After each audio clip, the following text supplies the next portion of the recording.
should be sharing everywhere. There we go. Sorry, I'm having to juggle many different screens. Unstable connection.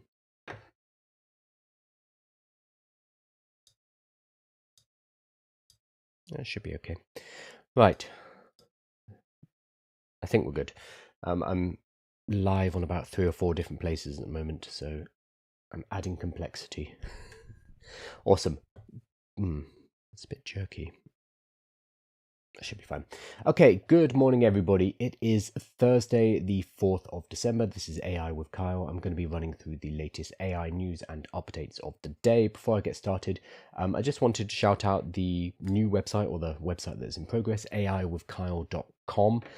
This is where you can subscribe to the newsletter. You can also, there's lots of challenges, there's lots of courses, tools, a catalogue of all my playbooks, of which there are many hundreds.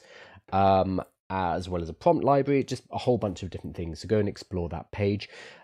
One thing that we are reactivating is the free community as of yesterday. This has been around for a while. We actually have about 4,000 people in here, but it's been dormant, so I'm going to be bringing that back. So if you join the newsletter, you'll be invited into the community as well. And the purpose of this is it's a good place to be able to ask me questions that I'll be able to directly answer. I can do that on the live stream as well, but it's just going to be a lot more focused inside of the community. And I'm hoping other people can help each other within that community as well. So it's not just me, because there are people who know a lot more about certain things than I do. So that's what I'm hoping we can build. So make sure you are subscribed to the newsletter at aiwithkyle.com. That will put you into the community as well. It'll get you access to all the free courses, etc, etc. So I need to put out this plug because I always forget to do so until right at the end. Right, let's jump into the news today. One little quick thing. Google Nano Banana Pro, you can now do 2K images directly inside of the interface. So previously you could do 2K and 4K images using the API. So if you were building software, no problem at all. But they've now given us the ability to do 2K inside of the GUI itself, inside of the application. So the way to do it is to make sure you click on download on your image instead of copy. So when you download the image, it will give you the full resolution. If you copy, it's going to be the lower resolution. So this is just a public service announcement if you want to get high resolution images from Nano Banana Pro. So they just launched this yesterday, and this is the kind of thing that would definitely fly under the radar that people won't necessarily know about. So make sure you check that out. Nano Banana Pro is still the best image generation software at the moment. Some people were asking me yesterday, will ChatGPT be able to release something that's better? And also, due to their code red, one of the priorities that OpenAI were talking about was releasing a competitive image model. I think it's going to be very difficult for OpenAI to catch up and to beat Google on this front, because Google has Google Images. So they have already cataloged and labeled pretty much all of the images on the internet. This gives them a massive database. And when you are training a model, an image model, it's really important not just to have a lot of images. That's one thing you want. You also ideally want them to be labeled. And that's what they've been doing with Google Image for the last couple of decades. They have been collecting, labeling, and curating the world's images. Now, when OpenAI want to train an image model, they need to scrape that information off Google Image, whereas Google just own it and they can process it much faster. So I don't think OpenAI will be able to catch up with Google in terms of image generation, and that's also why we're seeing such great image gen from Gemini and from Nano Banana Pro in particular, because Google have the data. And they have the labeled data. So they're in a really good position right now. So that's just a small thing. Let's talk about ChatGPT adverts. So there's some confusion right now. Last week, inside of the Android app, somebody found some code which suggested adverts are being rolled out into ChatGPT. As you can imagine, a lot of users were very upset. And they were saying, well, as long as it doesn't get into my Pro account, as long as it doesn't get into my Plus account, maybe that's okay. But if I'm paying for ChatGPT, I do not want to see adverts. There's a guy called Benjamin DeCracker who he's pretty big on Twitter. He used to work at XAI. I don't know where he's working now. It says currently undisclosed, but he basically found an advert, or he was served up an advert inside of his ChatGPT, and he's large enough and well known enough that OpenAI actually responded to him. So normally, if I saw an image like this, I'd be like, "Did you just doctor the image?" I don't think Benjamin would. He's got too much reputation to do anything silly like that. And OpenAI actually responded to him. So this makes it very interesting. So he said, I'm in ChatGPT. He has a paid plus subscription, so he pays $20 a month. And he's asking about Windows BitLocker. BitLocker is like a built-in kind of security service within Windows. So he's asking about that in ChatGPT. And then he gets shown an advert at the bottom of his chat for Target. So he is asking about something totally unrelated to shopping, retail, going to a shop, going to a physical shop. He's asking about a digital piece of software. And at the bottom of this chat, he gets served up this advert here, which is Shop for Home and Groceries, Connect Target. So it looks a lot like an advert. But OpenAI, because again, Benjamin is well known, they actually jumped in. They're like, actually, no. So here, Daniel Macaulay, who is data at OpenAI, and another guy called Mark Chen. Oh, the Mark Chen, okay, Chief Research Officer at OpenAI, hopped in to say, actually, this is something else. So here we go. Benjamin said, Daniel said, hey, Benjamin, this is not an ad. We've launched apps for some of our pilot partners since Dev Day. This happened a few weeks ago, including Target, and I've been working to make the discovery mechanism for apps more organic inside ChatGPT. Our goal is that apps augment the UX, user experience, where relevant to a conversation, and we're still working on it. Anyone can build apps using the Apps SDK, and we plan to open submissions to the app directory soon. So this was, I want to say, about a month ago, the ability to build an application. So there's companies like Booking.com, Target, I think Peloton, and a few others who now have apps that synchronize or they work within ChatGPT. So you can actually talk to ChatGPT and have it work with Booking.com or have it work with Peloton.com. I'm not sure quite what you would do there. So that appears to be what is popping up here. That would make sense because other people have got screenshots of this happening with Peloton. So it seems like it's very targeted. It seems like it's this small group. Sorry, my light's just gone off. That's annoying.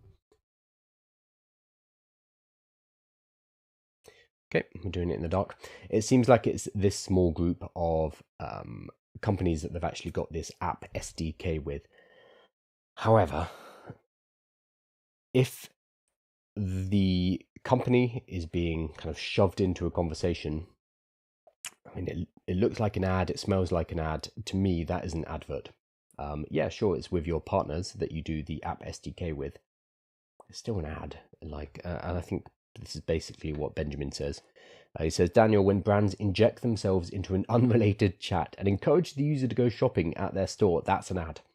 And I agree here. The more you pretend this isn't an ad because you guys gave it a different name, the less users like or trust you. I think he's gotten dead to rights here. So this apparently is not their ads feature, but it does look a lot like an advert. What we've heard, and this is relatively speculative, is that as of Monday, OpenAI have announced a code red situation. And that means focusing on the main model, and they're releasing something called Garlic next week, OpenAI ChatGPT Garlic. And we're not quite sure what that is, but we have some ideas. And in the meantime, they've been told to stop work on adverts, to stop work on the health assistant, on Pulse, which is the news assistant, which gives you a daily roundup. They've basically been told, stop work on all of these things. We're going to be focusing on our model. So I think what is probably happening, there's no reason to distrust OpenAI here, is that this isn't actually an ad because ads are being paused for now. They're not running ads out. This is the app SDK, but the way it comes across certainly looks like an ad, and it's going to piss off people and it's going to lose some customers. So they're in a very strange position right now where they do need to make money, but if they release adverts into their ecosystem, they are going to get absolutely hammered. People are going to leave. But unfortunately, that is their way to profitability. Just wanted to pull up this from Signal.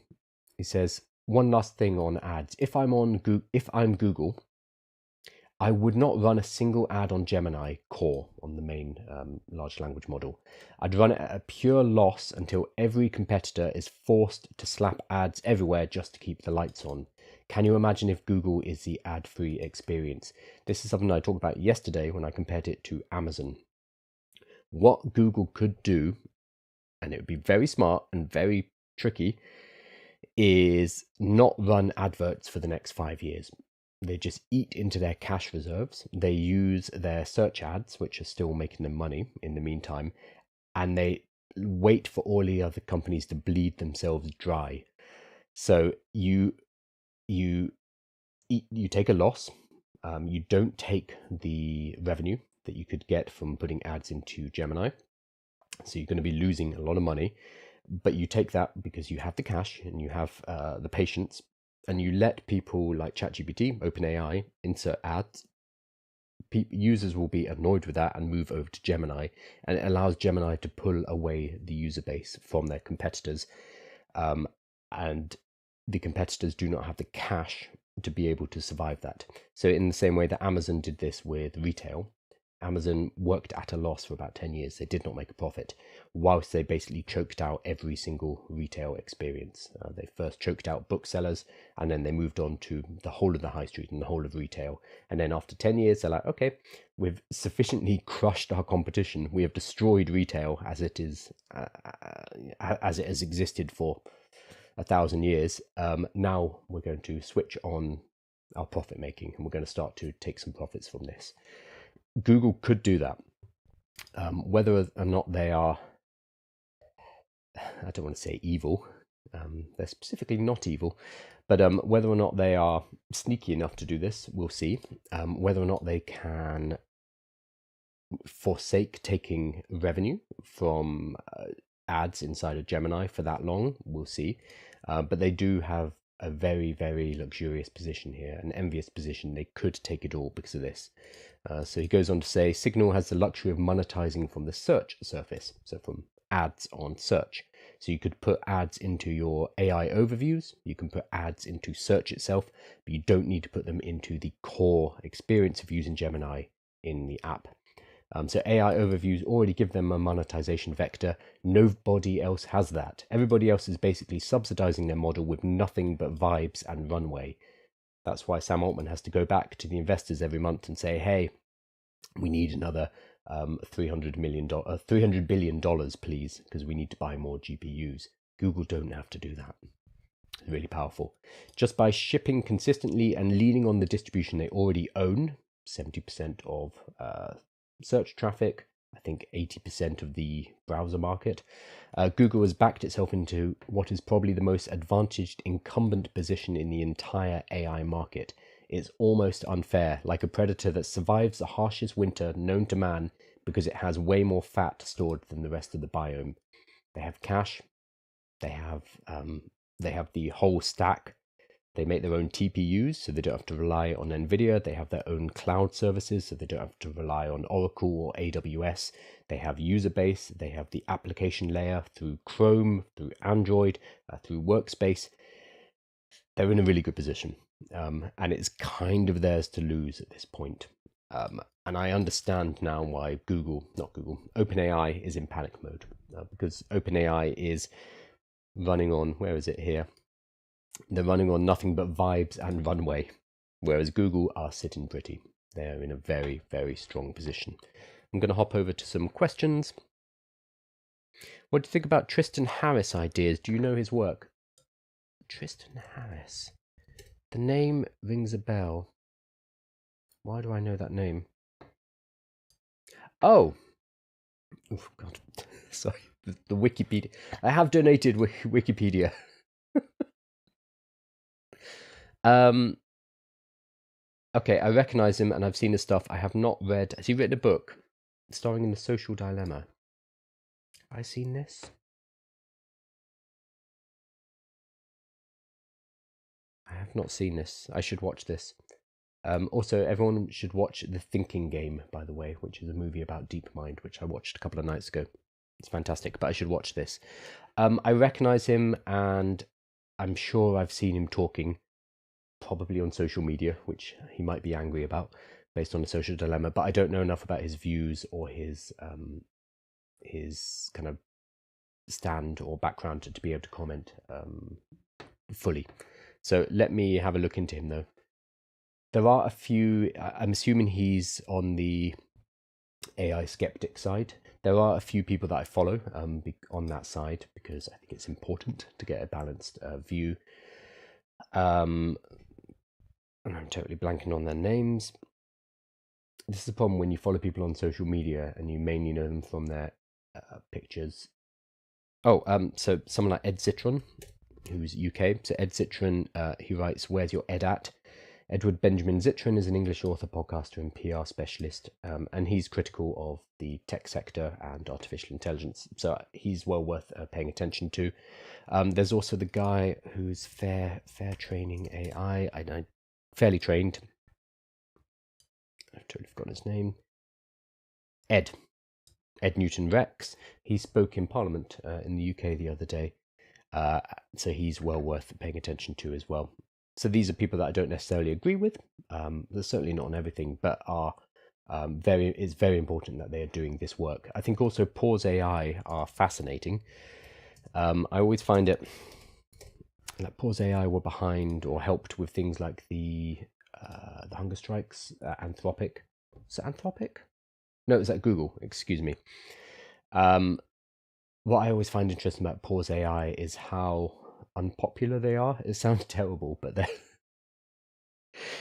they just don't have much public support. But I find what they're doing very interesting. I do not agree, but I think it's important that people are raising issues about artificial intelligence. There are some very serious issues that we do need to discuss, and we need people like this to kind of raise the alarm bells. As I say, I am not really an AI skeptic, but I am cognizant that there are a lot of problems that we do need to deal with in the world of AI. But I don't know Tristan Harris well enough. I'm sorry.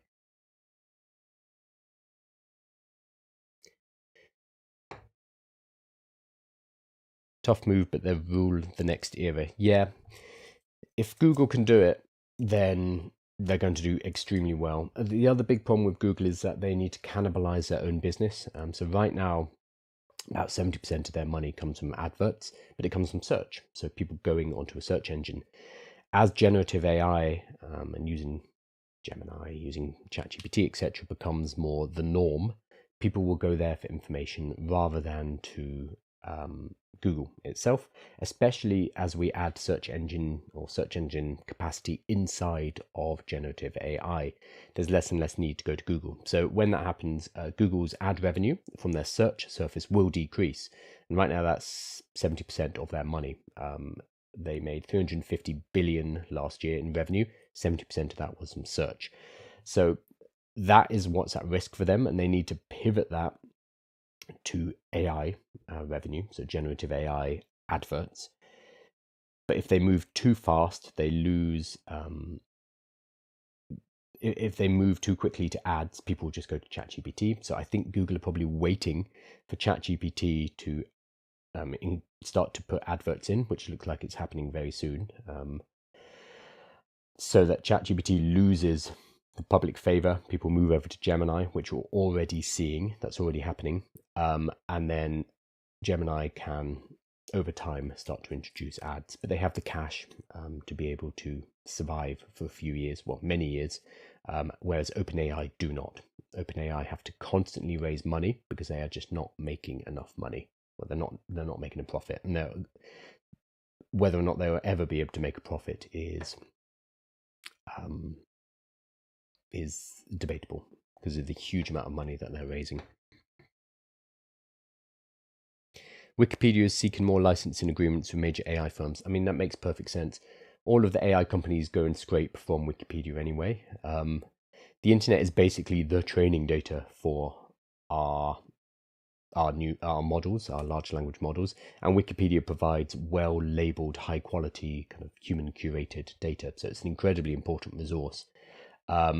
Also, Jimmy Wales and the Wikimedia Foundation were talking about the fact that traffic is dropping on Wikipedia because people aren't going to Wikipedia because the information can be got through artificial intelligence. And because of all the AIs have trained on Wikipedia, they were complaining this isn't very fair. But this makes a lot of sense. If the AI companies just pay Wikipedia, then they can maintain a high quality data source. I wish actually that OpenAI or someone would just say, okay, what you're doing is so important to our AI mission that we're going to give you X amount of million per year just to continue what you're doing, so that Wikipedia doesn't have to beg for donations like we just saw on that page.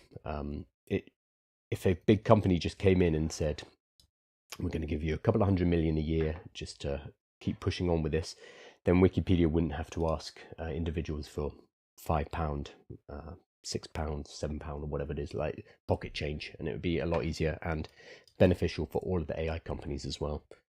The problem is it's a public good, and nobody wants to necessarily pay for it because everyone else extracts value from it. So if the AI companies could get together and sort that out, that would be wonderful. Or we wait for someone like Anthropic to do it, one of the good guys, you know.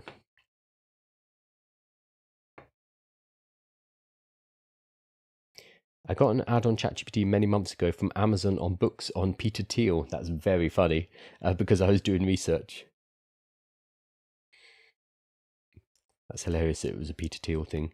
So they've been testing things and playing around, and they're always doing this. And this is why it's often confusing, because we'll see a tweet with somebody like Benjamin receiving this, and lots of people in the comments are saying, well, I don't see it. That's because they do tests, and they'll do little test markets in certain countries. Australia, for whatever reason, seems to get a lot of the early tests, and then things will be rolled out internationally after that. And even if you're in that country, does not mean that you'll necessarily get the test, because it would be a small sample from that particular population, which causes a lot of confusion, because some people will see something, take a screenshot and say, hey, what the hell's going on? And everyone else would be like, what are you talking about? I don't see this.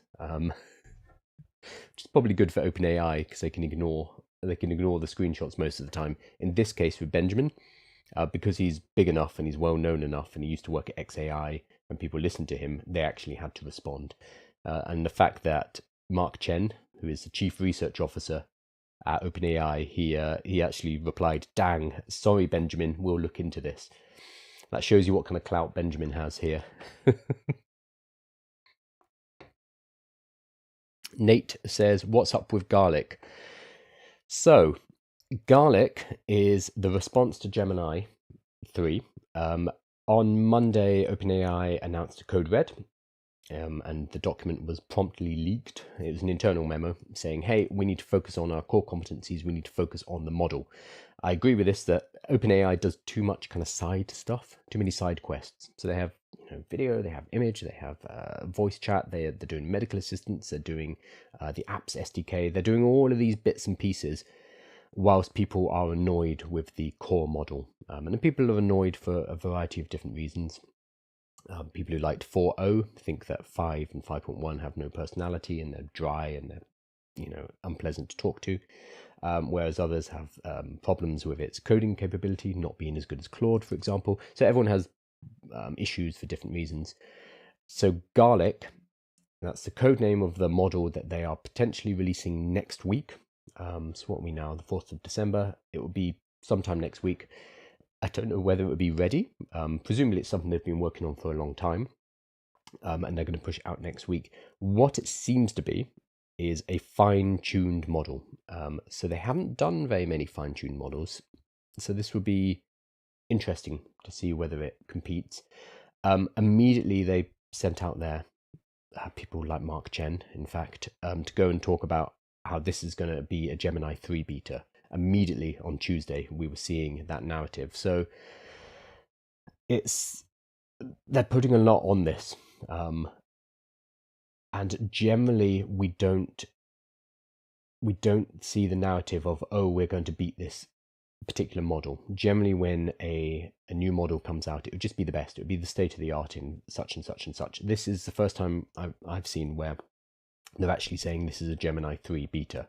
So it's a specific counteraction to Google and to Gemini 3. So it's a high risk move. Presumably they're confident on what they have. Presumably it's a fine-tuned model that is very, very good. I imagine it will be called 5.2.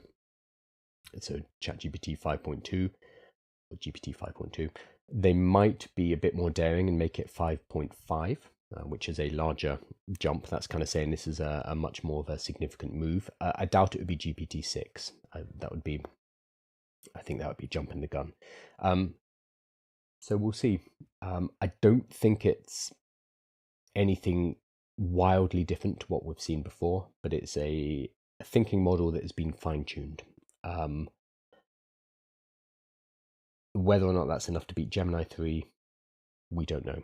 And what does that even mean anymore? Because everybody beats everybody in the benchmarks. But then when people actually start to use it in their workflows, when they start to use it in daily life, that's when we kind of realize whether the model is good or not and whether it works for us. The benchmarks are increasingly kind of meaningless, especially because everyone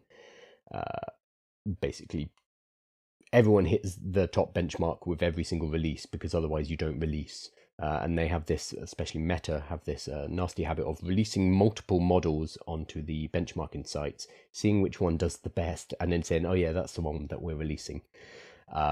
So you can't trust the benchmarks that much. But we'll see. We'll see what happens next week. I'm always willing to be surprised, and everything is always improving all of the time. I think that is the main kind of takeaway here. So Google come out with something amazing. A week later, Anthropic are like, yeah, that's cool. Here's Opus 4.5, amazing. And then a week or two later, ChatGPT will be like, okay, great, that's cute, but here is GPT 5.5. And then on it goes with them competing with each other. We don't know how long that will last. We don't know if there's a plateau, but for now, this is basically the narrative. And most AI kind of content creators or people in the AI space will follow the narrative of, oh, Gemini's dead, RIP, I'm cancelling my Gemini, it's time to go back to ChatGPT and ChatGPT forever. But then in a month or so we'll have something better. So I think it's better to relax and take the longer view on this, which is everything is pretty good and getting better all the time, which is not something we can generally say about the world as a whole. So let's enjoy it. Are they calling Gemini a vampire? Yes, basically. So remember when they did the Star Wars meme? ChatGPT, they did, this is very silly. It was the Death Star one before. Let's see if I can find it. Here we go.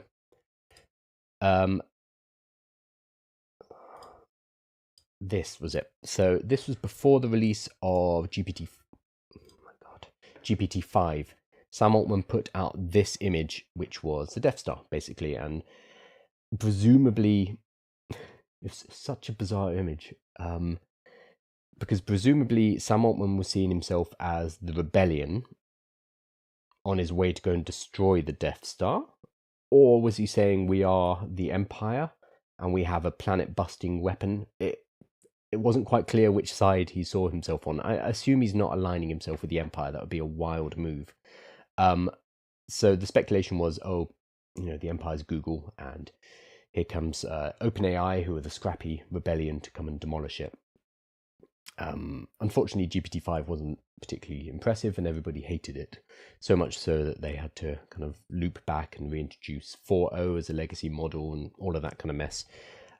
But it's just a strange narrative to kind of see yourself as the rebellion. So that's what they're seeing themselves as, again, in this case, where Google Gemini is the vampire, it's the big bad monster, and ChatGPT is garlic. It is gonna, fight the monster. Or in this case, I mean, garlic is used for protection mainly, so it's more of a defensive thing rather than offensive against Google.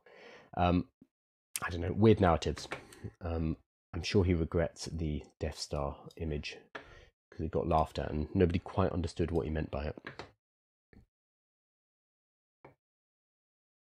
I heard the focus now is with pre-training to produce a significant update. Yeah, so they're doing they aren't doing anything substantially new with whatever garlic is. Supposedly, this is all speculation, but they are just fine-tuning it. So it's going to have a lot more training, and that should be enough to bump it over the top of Gemini. But in terms of what they're doing, it's not anything new. To be fair, though, Gemini 3, when it came out, they said, oh, yeah, we didn't do anything special with the architecture. It's just more pre-training and more post-training. And we just did more. And we didn't hit a plateau. We didn't hit a diminishing returns or any kind of barriers. So it looks like ChatGPT are basically doing the same thing. Just take it back, give it some more pre-training, give it some more post-training too, and come out with a better model.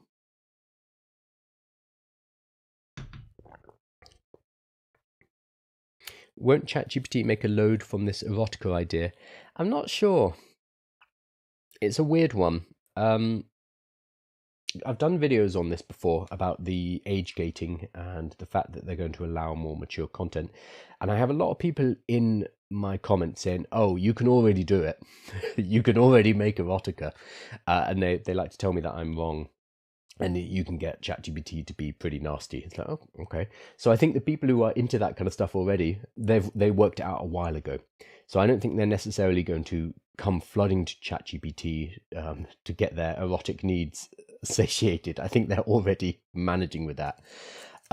Also, there are models that are much more uncensored, like Grok. Grok is, you can do pretty much what you want with Grok, but that's not sufficient enough to make it a market leader. That doesn't necessarily sell subscriptions. So I think more the erotica idea and the allowing mature content is a reaction to the safeguarding issues, and a reaction to Gavin Newsom's the kind of bills. Were they bills? Yeah, bills over in California about kind of protecting children, etc. So OpenAI are saying, okay, that is fine. We're going to do that. We're going to require age verification if you're under a certain age, or we think you're under a certain age, and that's going to help protect the younger people. That covers their asses from litigation. So yes, there's we want to protect people, but it's also a legal move to make sure that they can't be sued into oblivion. And at the same time, some of it felt a little bit spiteful because he announced erotica the day after the Gavin Newsom bills requiring the protection of children from artificial intelligence. And Sam Altman, like literally the day after, is like, okay, fine, we're going to protect the children, but once you are age verified, we're going to let you get nasty. Which felt like a bit of a, this is your fault, Gavin Newsom. You did this. It was just the timing was a little bit too specific. So we'll see. I think a lot of it is also reaction to the people who really like 4.0 and want a more, not agreeable, but a more personable model, a model that has more freedoms in it, a model that does allow for attachment and for partnerships and for potentially erotica. That is a relatively small but very vocal group of people. And I think by adding this in, that could potentially quiet down that dissent as well. So it's a strange move, and we'll see how not safe for work they get. And it's always going to be this balance between how much do we trust people, like to have an unfettered model, and how do we balance that with potential harm that can come from having a model that is unfettered. And if you're someone like Grok, XAI don't care. They're just like, yeah, do what you want, get nasty, and they are not worried about the implications. If you are OpenAI and you have 800 million users, you're so large that within that population, you are going to have people who get attached, people who fall in love, people who get married to ChatGPT, like we saw in Japan about a month ago, people who use it for suicidal ideation and then go down and potentially end their life by suicide as well, because you have such a large group of people. We're talking about, I mean, what's that, 10% of the world's population. They need to be a bit more careful because otherwise they will get sued to oblivion by, or at least caught up in court by all of the lawsuits against them.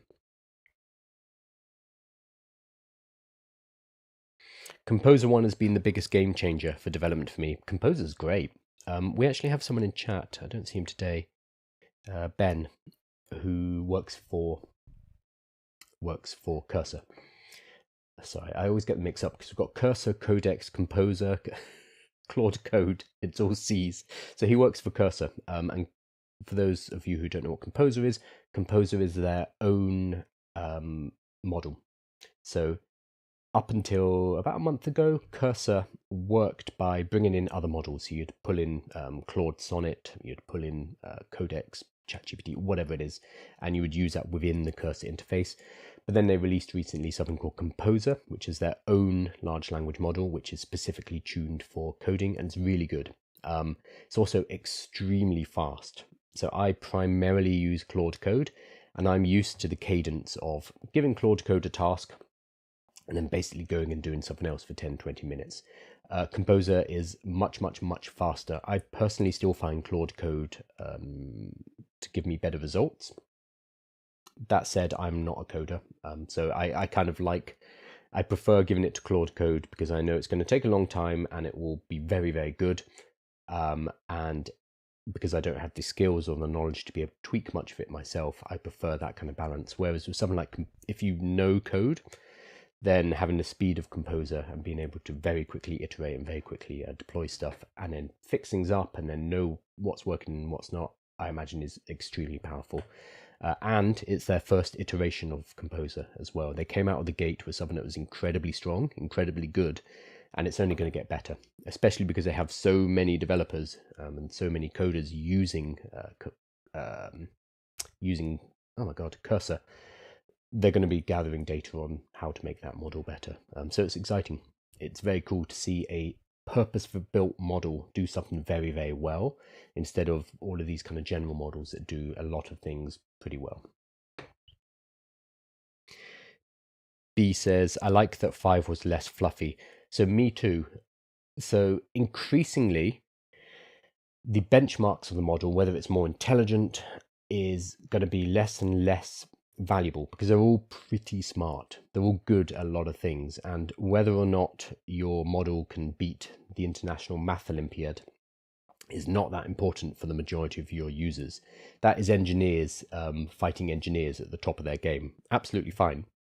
But for the majority of users, we don't care that much. So I think what a lot of them are starting to find, and they're starting to realize, and this is why we're seeing more fine-tuning, is that what's more important to the user is not the raw intelligence, but it is how it feels to use. It's the user experience. So with ChatGPT, for example, they've added a lot of personalization options, the ability to give it personalities, the ability to adapt that personality, because that is what most of us are interfacing with. We don't care what it gets in the software engineering benchmark or the International Math Olympiad. We want a model that we can talk to easily, that understands what we're trying to say, that gives us good results. For me, I preferred GPT-5 to GPT-4o because I also like directness. I like a model when it calls me out. This is why I like Claude in particular, because I'll be talking to Claude, going through ideas, and it will sometimes just push back and say, I don't think that's the way we should do it. I find that really useful because I'm using it mainly for professional stuff. I'm using it mainly to challenge myself and to build and to grow my business. If you are using a model primarily for personal stuff and maybe you want someone to talk to, like having a journal, like having a diary, then you don't necessarily want a model that's like, hey, cut that crap out, get back to work. No, you're wrong. You want something that's a bit more agreeable. So increasingly, the best model is not going to be the raw intelligence. It's going to be about how we feel about the model, which is much harder for the engineers to capture. And I think that's what OpenAI have struggled with for the last 6 months, not even that, last 3 months since the release of GPT-5, realizing that a lot of people didn't just want the smartest model. They want a model that they can work with and interact with and feel good about using, which is a very different engineering problem.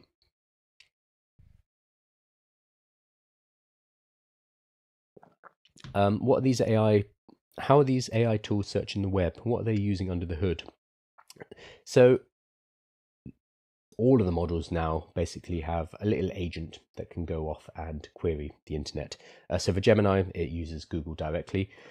ChatGPT used to use Bing. I don't know if they still do. They used to use Bing though, because ChatGPT has a connection with Microsoft. Microsoft own 27% of ChatGPT's equity. They funded them early on. ChatGPT is built on Microsoft servers, and then Copilot uses ChatGPT as well, etc., etc. So Microsoft and ChatGPT are very kind of tightly connected. So they use Bing, and basically, very crudely, your ChatGPT or Gemini is basically writing a search request, sending it to the search engine, reading what is returned, and then pulling it back into the chat. So it's a little agent that goes off and does that. So it's an example of tool use, which was something we didn't have back with like GPT 3.5. I think 3.5, it couldn't search the internet, which meant that hallucinations were a lot more of a problem. As soon as you give your AI access to the internet, it can actually double check its work. It can pull up sources and do a much better job of giving us accurate information. But I remember those relatively early public large language models couldn't do that.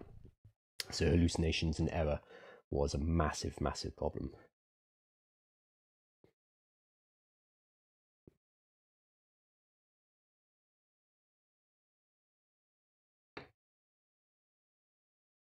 Have a great day. I want to take your 5-day class. I'm oh, sorry, I'm sitting on the website there. I'm finishing it up today, but if you join up, then there's a few things you get. So you get the newsletter, that's one thing, but also you get put in the community where we kind of discuss things, and you have access to all the tools and the catalog, etc. So, but I will have the 5-day AI readiness course ready probably today. Should be today. Sounds cool, but I'm not interested in being part of your email list. That's fine. Maybe that is why therapy didn't work. I need a developer this whole time. When are you launching the workshop kit again? January. So in the new year, we will launch it. So we'll launch over New Year, but the actual cohort will start probably the second week of January, because we want to give people a bit of time to, have their holidays.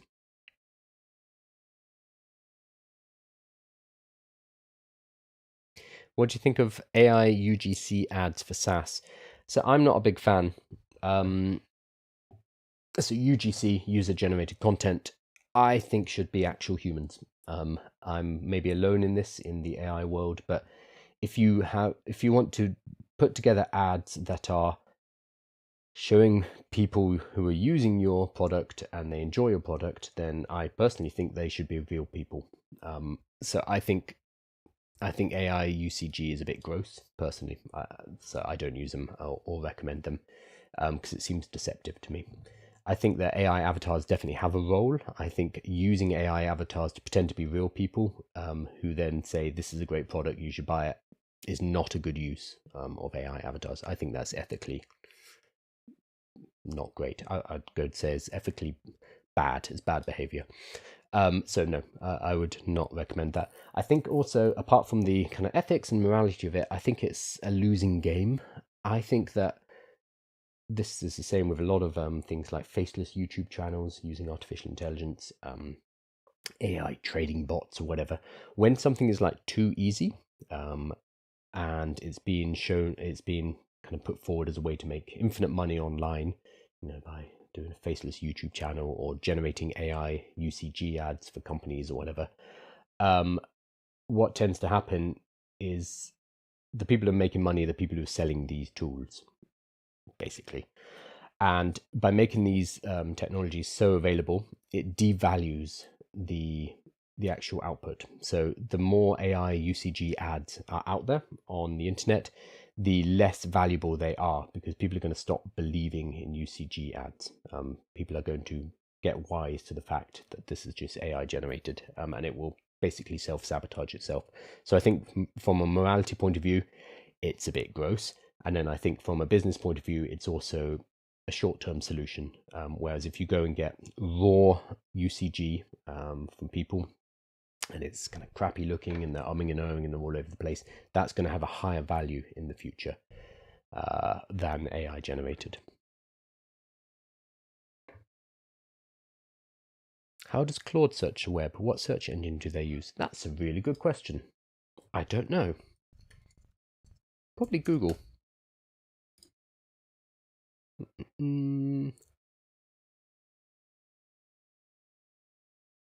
It's a really good question.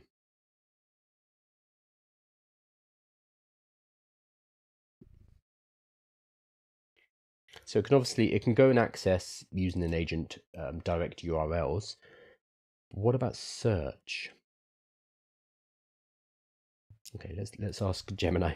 What search engine does Claude use? Brave search. Is that true? Let's see. Here we go. So this is from Search Engine Journal. Claude, this is from, let's see, when's this date? Because they do change them. This is March 2025, so this is probably okay. So this is saying it uses Brave.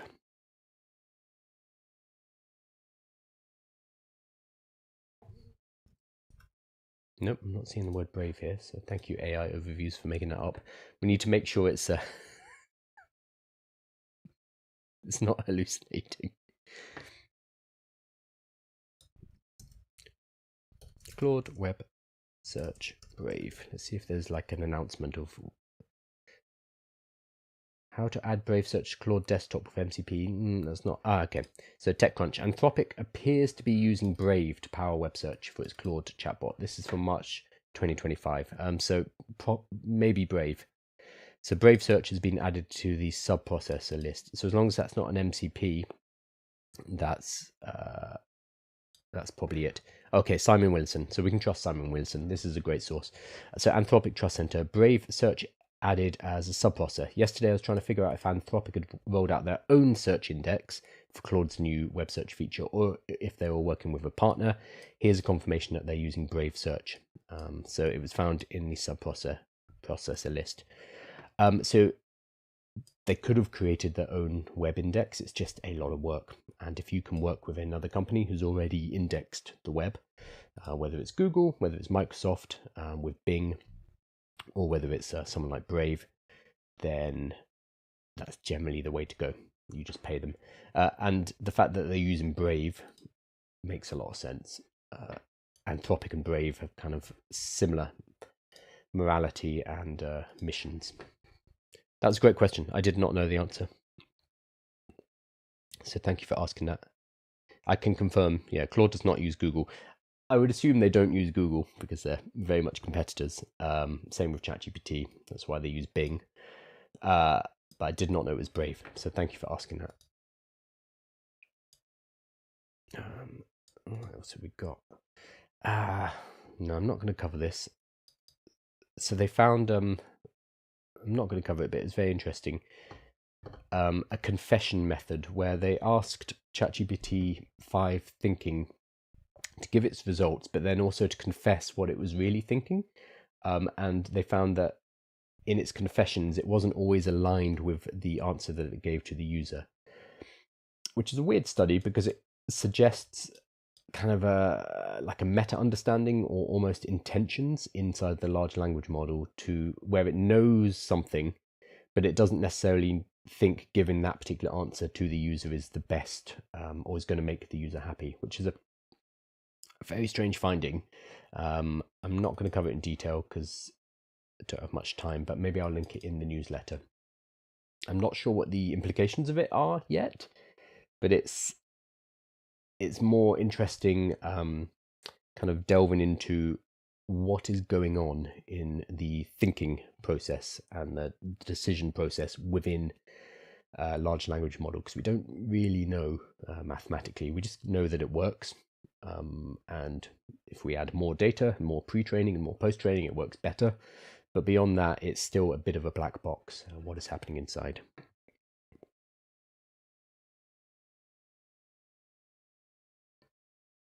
Is that part of the Jagged Frontier process? Which one specifically? Do you ever review people's work? What do you mean by that, B? Potentially. I'm happy to pull up a page if you have one.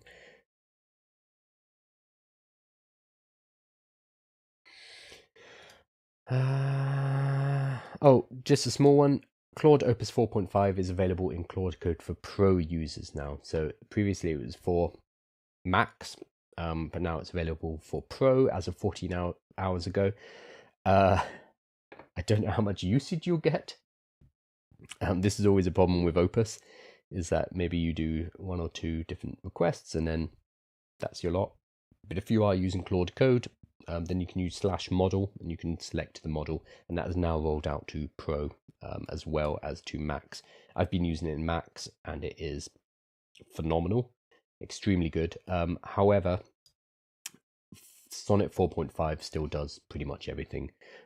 So what they are saying, let me see if I can put it up. Opus 4.5, our frontier coding model, is now available in Claude Code for Pro users. Pro users can select it using /model in terminal.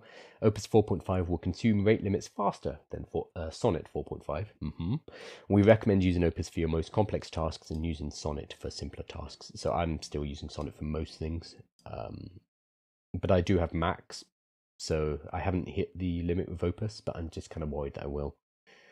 Oh yeah, and all the comments are things like 1 prompt and you're done for the week. Yeah. Claude's models are amazing, but their limitations are still a problem. If you can't use a model all day, every day to complete all of your tasks, and you find yourself at some point having to switch over to ChatGPT or switch over to Gemini, that is a failing in your main product. And I say this as somebody who absolutely loves Claude and Claude Code, but that is still a massive issue, that you are forcing your customers to go and use another model just because you don't have capacity. And I understand it costs a lot of money, but it's still a massive kind of product design issue. Right, I'm going to finish up. As always, if you want to get the updates in a written form, let me put it up, then it is all available on the website, so aiwithkyle.com. So this is a daily update, for example, and you can see I pull all the resources are in here. If you want to follow up with the article, it'll be there. I take the paywalls off as well, which is a bit cheeky, but there you go. So here we go, DeepSeek 3.2. So I've got the full tech report if you want to kind of follow up and read more. Everything's available inside of the newsletter for you, and that comes out every single day. That's totally free. And you can find it at aiwithkyle.com. I'm also reviving the community. So I have a free community. So once you sign up to the newsletter, you get put in the community as well. This has been around for a while. It's actually got thousands of people in it. I just haven't been very active in it, so I'm going to be using that. And also live streaming into the community as well. So you'll be able to ask questions, and it's a lot more, it's kind of a smaller group than these big public live streams. So make sure you sign up. Again, it's aiwithkyle.com. Everything's going to be there. There's tools, there's a catalog, courses, prompts. It's all free. So sign up for all of that stuff. And if you are feeling in a mood for signing up for more stuff, my YouTube is same thing. So AI with Kyle. It's the same as TikTok, same username. Just crossed over 10,000 subscribers. And so the next stage is 100,000, which is going to take the rest of my natural life, unfortunately. But if you would subscribe, that would be really helpful. Awesome. Thank you, guys. I will see you tomorrow. And thank you so much for being with me on the live. Cheers.